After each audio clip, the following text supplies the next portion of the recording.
Christmas Carol. This tells us this excerpt's an example of a flashback. Who with a raised hand can remind us just what is a flashback? Julian? It's when like a person in the present remembers something. Okay, so it'd be like the narrator goes back in what? Okay, so the flashback would be the narrator goes back in time, okay? Goes back in time to probably reflect on the past. Okay, so a key thing here when we're thinking about the final we're about to take is this idea of reflecting on what happened in the past. So I might write that down because that could help me later. The idea that we're reflecting and thinking about our life and what we can learn from it.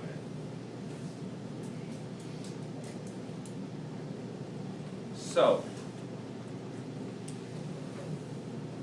if we look at this Christmas story deal here, where are some words or phrases in the text that tell us this is an event that happened in the past? Hey? I know this. Okay, so right here, we see the word remember it, cried Scrooge. I could walk it blindfold, right? And where do you see the word was at?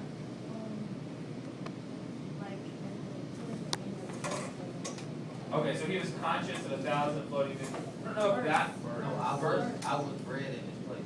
Oh, okay. Where am I missing that at? First Oh, right here.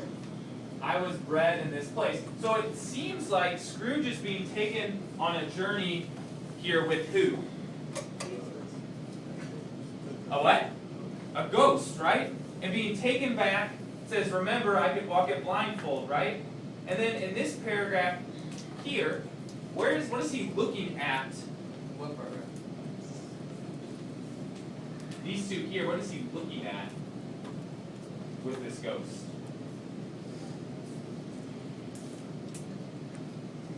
Oh, Martin. Think about right here, it says, let's read this right here. So it goes, they walked, okay, they walked on the road, Scrooge recognizing every gate and post and tree until a little market town appeared in the distance with its bridge, its church, its winding rivers. I must skip, who called to other boys in country gigs and carts driven by farmers.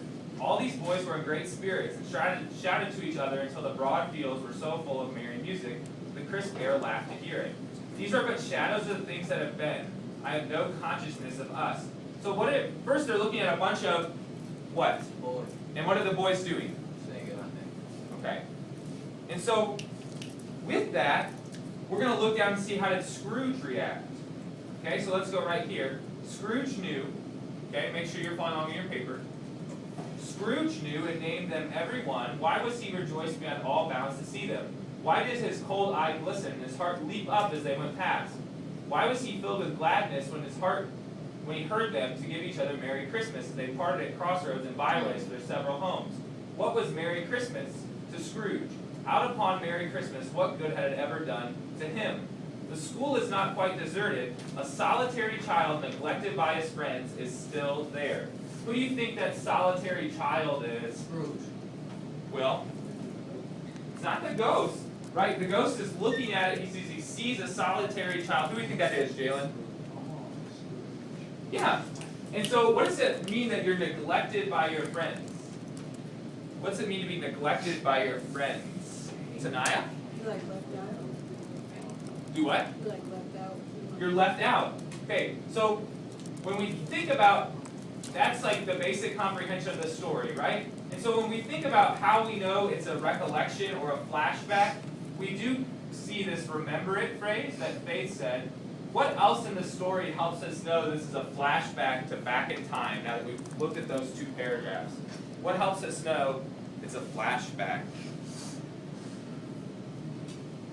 What does Scrooge do in these paragraphs that help us know that this is not the present tense? Well, okay, he's looking back at his past self, right? They say they have no conscience. Don't pull out, please. Okay, go ahead. They have no consciousness of us. Okay. Okay, right, so they have no conscience of us. What's that mean, Kevin? They're looking at people who what? Can't see them. Okay. And then finally? Says, and his heart beat up as they went. Okay, why do you think his heart leaped up when they went past? What's he remembering?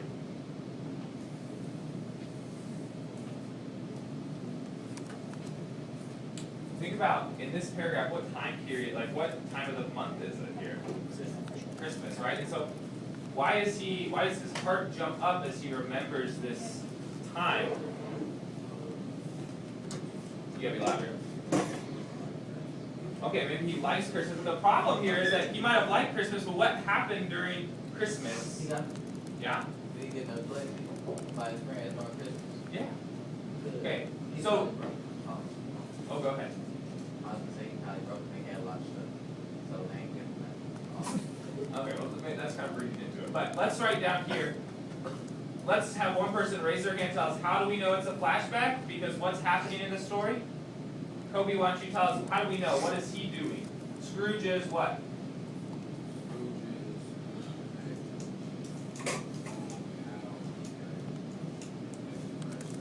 Okay.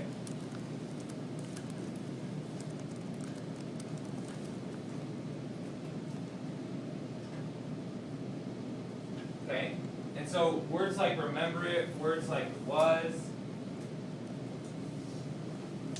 all of these things, this past tense, they tell us that it's happening in the past. Okay, so we're going to stop there. The rest of the stuff just asks why he's crying, and I think we talked about that. So we're going to stop here so that we have enough time for later. I need you to turn the page right here. Okay.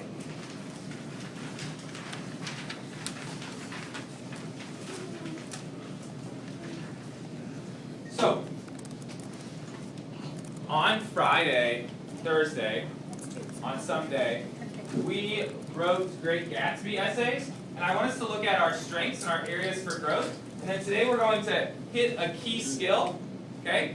And then you're going to get the last 75 to 90 minutes of class to write to do your final, right?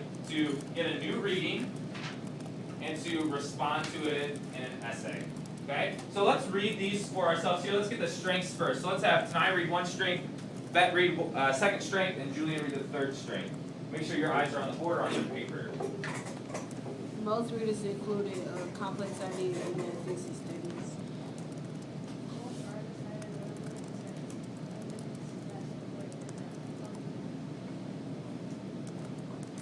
What'd you say?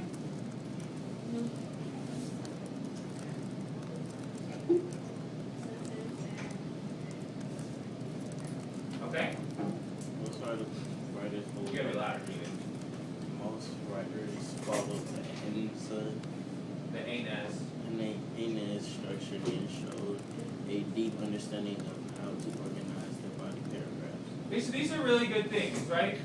We had good thesis statements because we had practiced those and we specifically walked around and looked for them, right? And you guys changed them and made them better. And so that was great. And we did all these things well. Here's what we're going to work on today. I really want to focus on number one. So instead of thoroughly explaining textual evidence, some people only write like 1 to 2 sentences after each quote. And so we follow this structure, right? We cite evidence and then we try to explain it. We cite evidence, we try to explain it, but we don't explain it thoroughly, meaning we don't get all of the details. And so our biggest growth today is to try to explain things more thoroughly. Okay, another thing to keep in mind, because we are writing a characterization essay for our final, is that if we talk about characterization, you have to include character traits, right? So like hopeful, naive, delusional, incredulous, these words we talked about to describe Gatsby, those have to show up. Now today it's a new prompt, so it won't be the same words, but you have to figure out the words to describe the character, okay? So I want us to go down to this, and we're going to talk about our questions and our criteria for success as we look at this example, okay? So we're going to have, Ms. Schmidt, would you mind, so that I'm not the only one, would you mind reading this for your voice? And then so you follow along with Ms. Schmidt. As you're looking at this paragraph, I want you to notice how many sentences come after each quote. Okay, how many sentences come after each quote?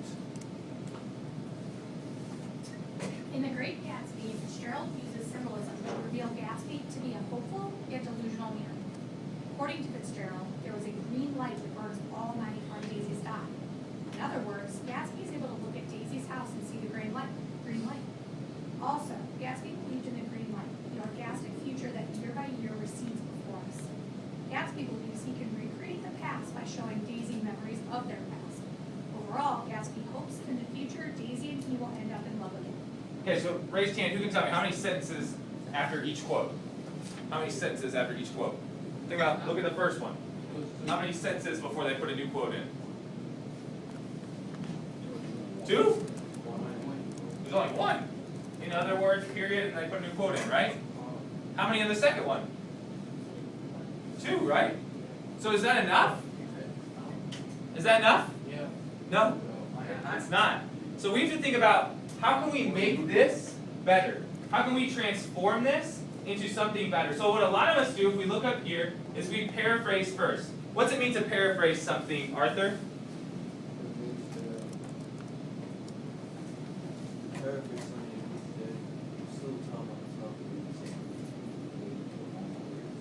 Say that louder.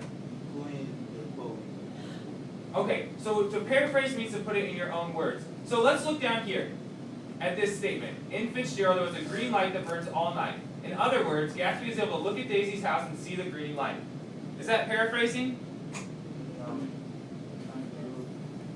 Yeah, it is. And this is why. There's a green light. We don't know where's it at on Daisy's dock, right? And they just say, in other words, Gatsby is able to look at the house, right? And what does he see? The green light. They're putting the quote in their own words. So right here we see, if you can put a P right here, we see that there's a paraphrase. Put a P right there. We see there's a paraphrase. Oh, sorry. There's a paraphrase in that sentence.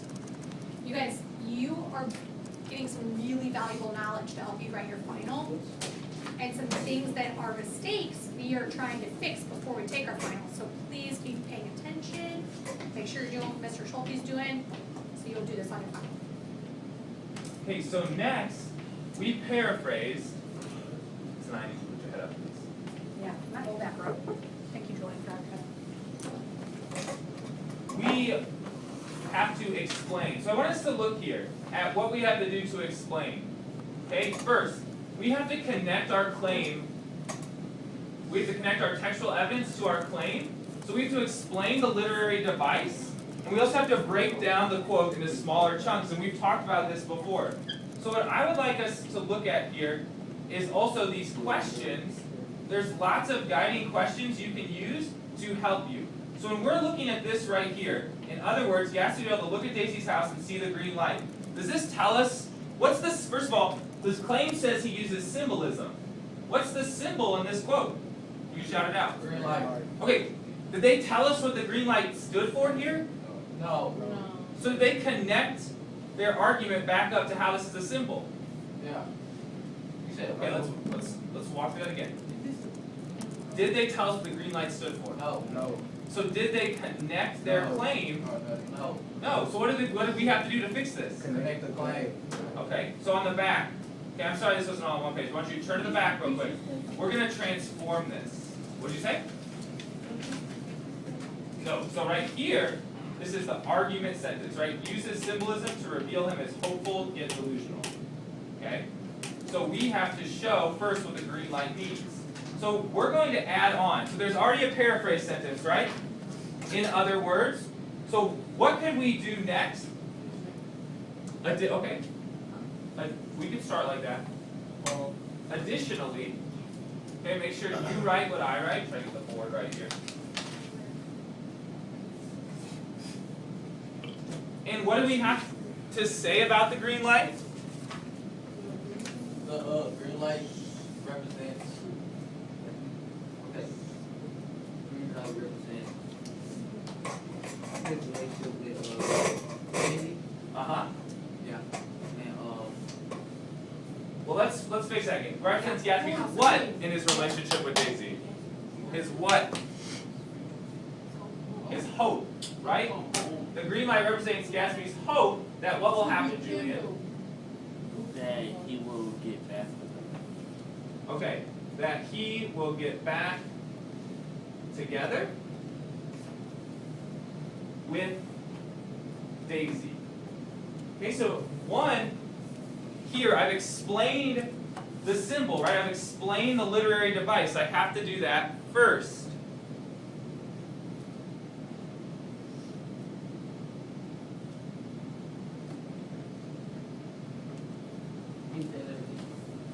So what's on the board or whatever? No, not, yeah, what The you first thing you have to do is explain the literary device.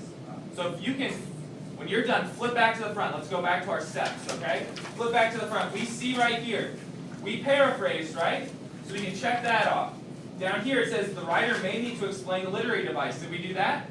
So we can check that off. Did we break down the quote into smaller parts yet? No. So that's what we're about to do. That's So- zoom in, right? Yep. So have we done that though? Have we broken it down? Well, what you mean break it down? Well, I'm going to talk about that, okay? That's a good question.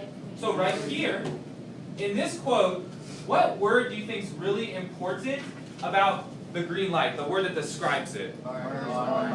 Okay, burns all night. So this is a very important word that we need to break down. So if you turn the page, Kevin, turn the page and we're going to write. This is breaking out the quote into small chunks. Right? We took the most important word and we're going to talk about it here. That's our zoom in. So right here we're going to write Fitzgerald uses the word burn. Okay, Fitzgerald uses the word burns. Oops.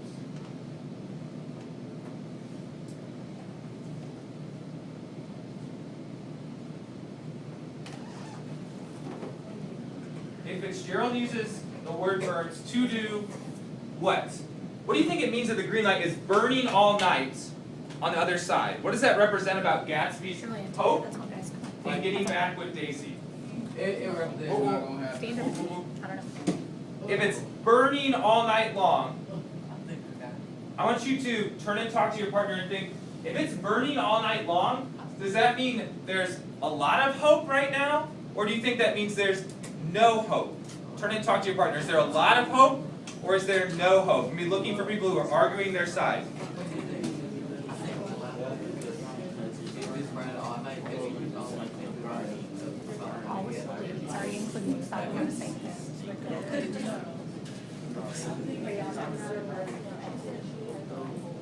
Why? Because I said it is loud.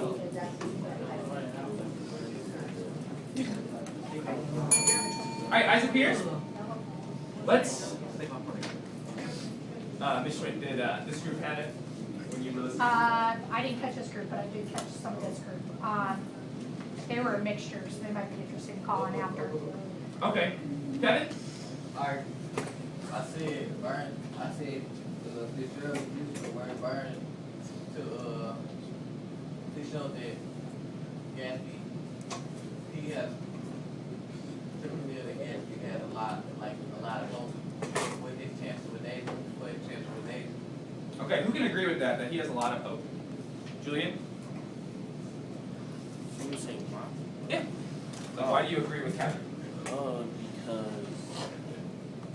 he kind of believes that the fact that it's still burning, that there's always gonna be a chance. And since, like, it's like toward where once the green light is off, there's no chance, but Huh. it's still going. Okay, so let's put that in a sentence.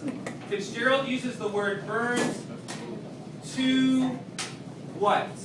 Fitzgerald uses the word burns to what? Anna, help me out. Fitzgerald uses the word burns to what? Show what? Okay, to represent what?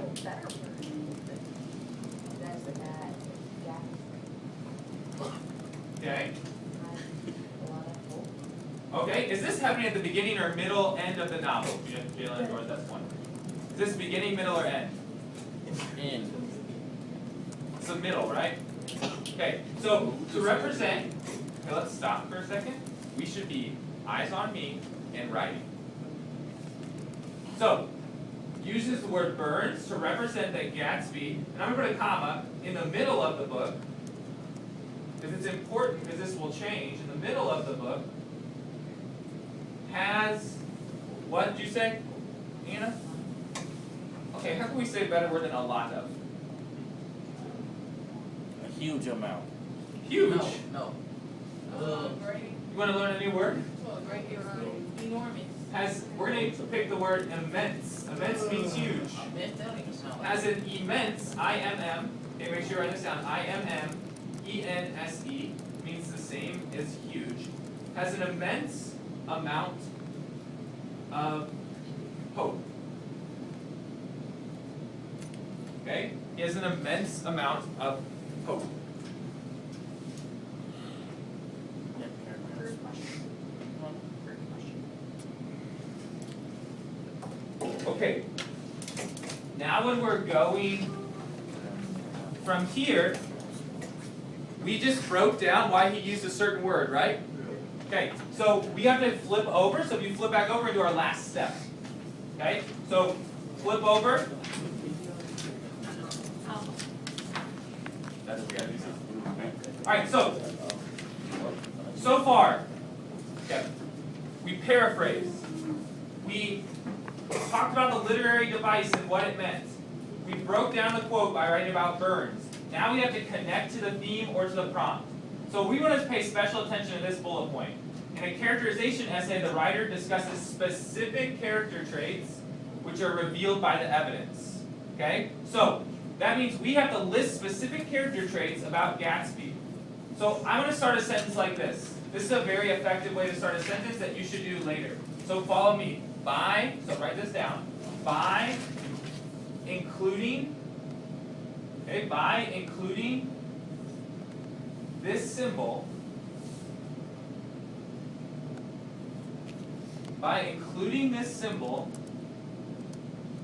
This is the part many of us are missing. Yep. We are not connecting back to the prompt, so that's what he's doing right now. By including this symbol, what do we learn about Gatsby? What words would we use with hand raised here? What words would we use to describe him here? Julian? Hopeful. Okay, by including this symbol, Gatsby is revealed, this is the academic way to say this, Jordan. Gatsby is revealed to be hopeful. And I'm going to add one comment to that. What does it mean that he's hopeful? What does he truly believe here? They can get Daisy back. Okay, he truly believes he and Daisy will get back together. This isn't like a joke to him, and that's why it says burns all night. So that's an important part there.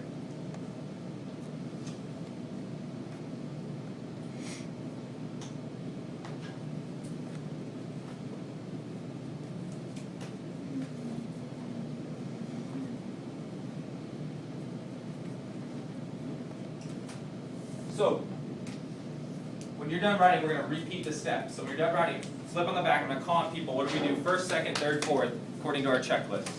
Okay? So, when we put a quote inside of our paper, and when we put a quote inside our paper, what's the first thing we do, Lisa? Which means we do what?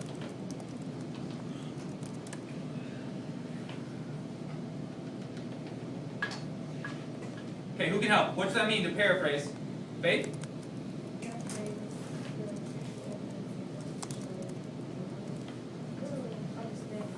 So what's that mean to paraphrase it? You're doing what? In your... Okay. Okay? So, restating in our own words. What's next? We've paraphrased the quote. What's the next thing we do, Arthur?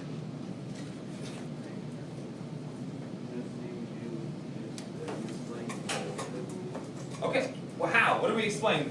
The literary what? So if we talk about symbolism, we have to say what symbolism means, right? If we talk about peripheral narrator, we have to talk about what it is.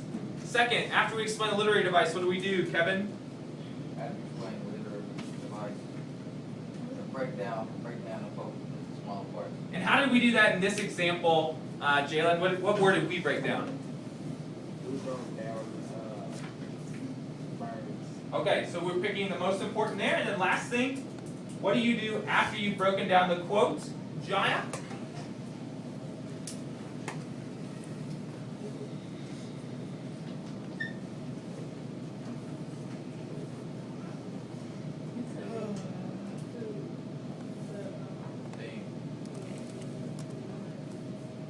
Okay, so in our essay today, when it's a characterization essay, what do we have to connect it to? What do we have to put inside of our paper, Bet?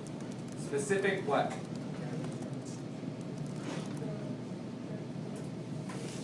Okay, so character what?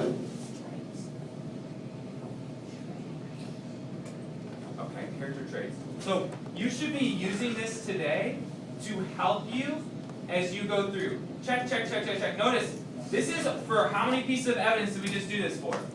2. No. 1. And we would do this process again. So to practice before we do our final, I want you to go down to detail 1.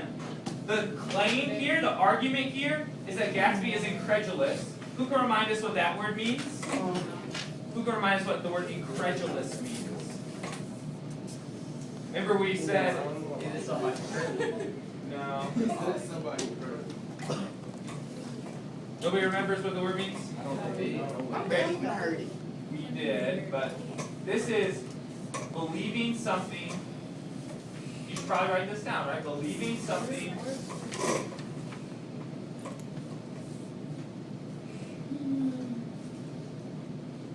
And not being able. So believing something and not being able to be convinced you're wrong. Okay? So you believe something so, I'm trying to think of a word. You believe something so strongly, thank you, that you can't be convinced that you're wrong.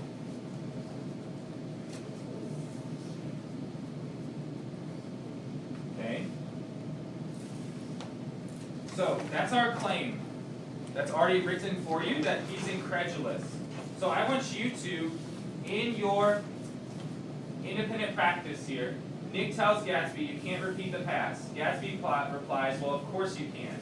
So I want you to explain how this quote shows that he's incredulous, following the 3 steps, right? Paraphrase, explain, and connect. Yeah. Okay, paraphrase, explain, and connect.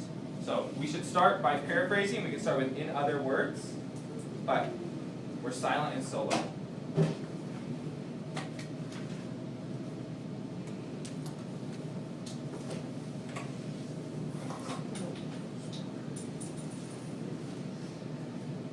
Do your work. So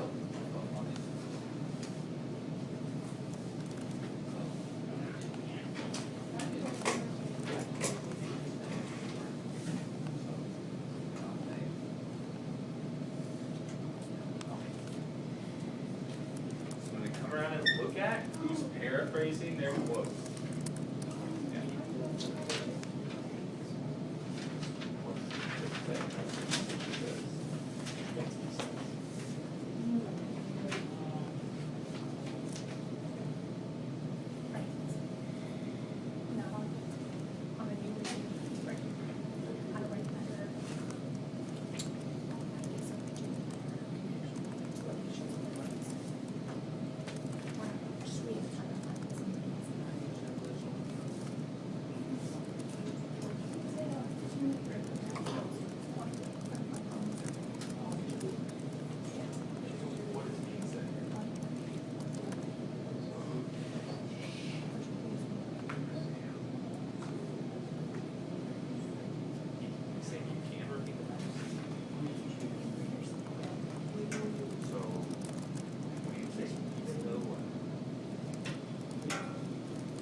now we should be adding an explanation.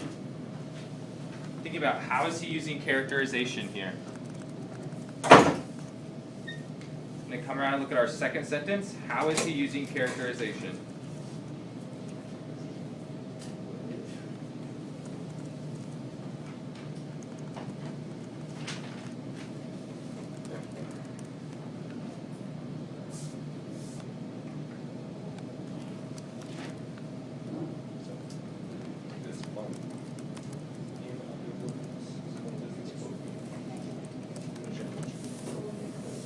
Will, turn around, that's one.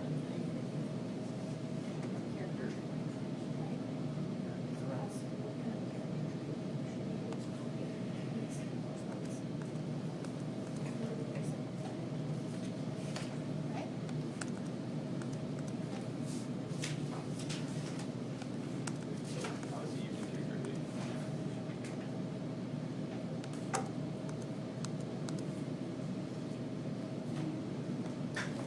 Part of this is already answered in his prompt.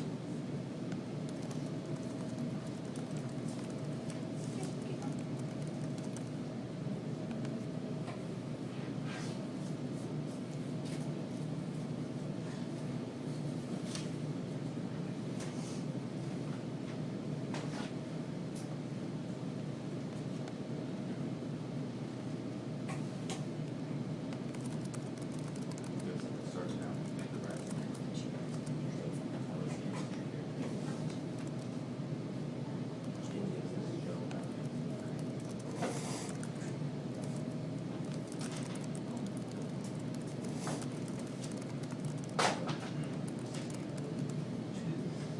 Okay.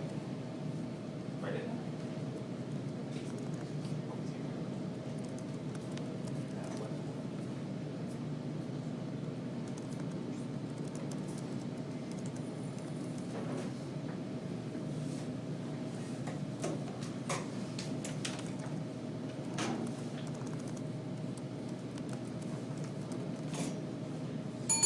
Look up here real quick. Arthur. So a lot of us have our paraphrase correct, okay? And then we know our first step, we have the sentence starter, he uses characterization too, and that's good. Okay? And some of us are finishing up with that. So my big question would be, when we break down the quote, like what's the most important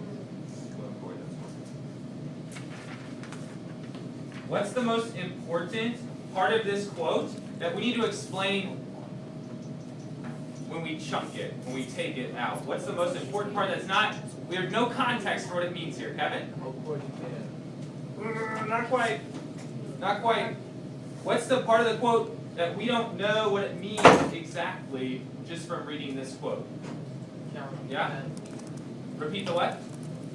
Does it tell us what that means in this case?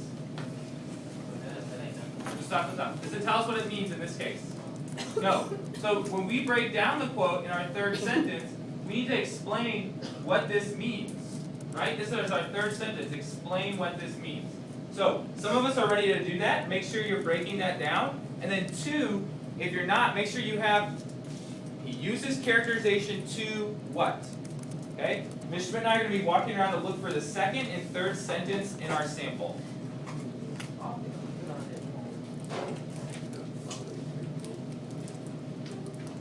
There you go.